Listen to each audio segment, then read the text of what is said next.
Jelang kejuaraan nasional virtual Wadokai akhir Juli 2020, Wadokai Sumatera Selatan akan melakukan seleksi karateka-nya.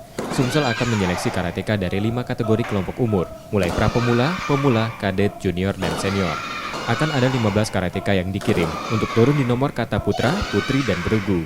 Meski ini kejuaraan virtual pertama, Sumatera Selatan menargetkan karatekanya masuk 3 besar klasemen akhir peraih medali.